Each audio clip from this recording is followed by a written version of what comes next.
Can a man's career now be trashed with just an accusation of sexual misconduct? The bar seems to be getting a bit lower and lower. And this week, two more powerful men have fallen from grace, at least temporarily. Ryan Lizza was fired from The New Yorker, and Tavis Smiley was suspended by PBS. But in both cases, the specifics of the accusations of sexual improprieties were not made public. No names, no stories, no nothing. And both men say the relationships in question were consensual. Smiley went on a forceful counterattack in a video posted on Facebook. PBS overreacted, and they launched a sloppy investigation. It is clear that this has gone too far, and I, for one, intend to fight back. So have we reached a dangerous tipping point in the Me Too movement? And is this the start of a serious pushback from men, and maybe women too? Let's turn to Raymond Arroyo, managing editor of EWTN News, along with Wendy Asofo, who's a Democratic strategist. Wendy, let's start with you. I can't stand men who do this in the workplace. Absolutely. I think it's foul and gross. I also don't like accusations made years later with no ability for an individual, man or woman, to defend themselves. Yeah. That's really, I know Tavis Smiley a little bit. I've known him for a casual friend for 20 years. I think he's telling the truth. My gut, I watched Tavis, I'm like, he's really ticked off. He's really mad.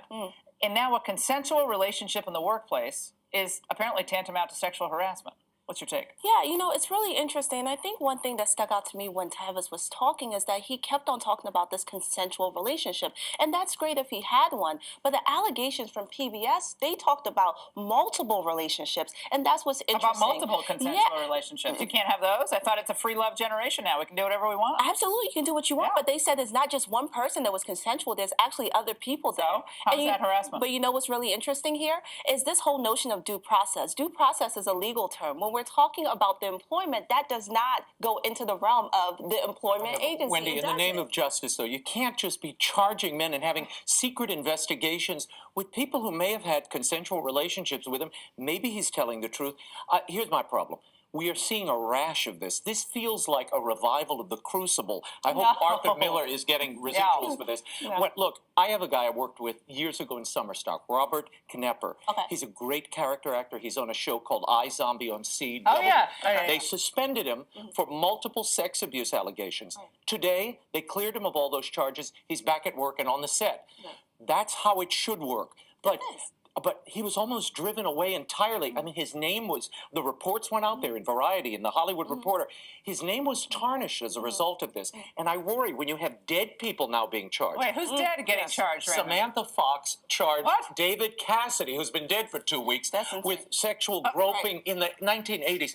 We have 1980s? We have to take a breath and figure out what is legitimate here. But I worry that there's a fever in the air, and that men, particularly those in the public eye, are susceptible to this.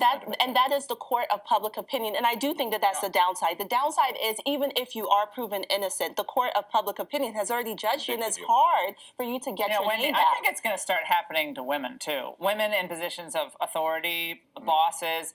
And I think women are going to get burned by this, because I think there are a lot of people who are not going to hire women not because they don't like working with women, but because they're afraid. I think men and women perhaps are going to be afraid to operate in the workplace because of these kinds of charges. Years later, if you have a meeting behind closed doors, you don't know. What can you do? 10 years later, oh no, you said I didn't say this. I don't remember. 30 years ago in an elevator, you bumped me, and I felt. No, it's not about that. It's about making sure that we conduct ourselves in a professional manner. Yeah. And I think if there's smoke somewhere, there may be fire. And we have to investigate that. See, I don't mind puritanical moral indignation. Let's take it across the board. Just make sure you act like a Puritan and comport yourself. Yeah, what was it? Marcy Kaptur, the congresswoman this week, said that. What did she say? She said that there was a member who had a cleavage that went down to the floor, and that was an invitation. And other Democratic women were not happy. Yeah, that was completely wrong. So how you conduct yourself, how you carry yourself, how you dress doesn't. That should not say anything. You know what? It does not say anything. It dresses up to your pubic bone. That doesn't say. Oh, Laura, I think I've seen that coming out of some of the schools in D.C. No, I'm so sorry. I do not think the way you dress should invite any form of sexual assault. I think that is not good. That is not what we're talking about. All right, but I'm just saying there are some mini skirts. It's pushing it. It's not an invitation, but it does send a man a certain a certain impression of how a woman views herself, and ditto what a man's wearing. I completely disagree. If I come in a wife beater shirt and jockey shorts, that I would tells think you. you're hot. I don't want to. No, you would I think would there's think you're something hot. wrong with this No, man. I would think. No, oh no, come on.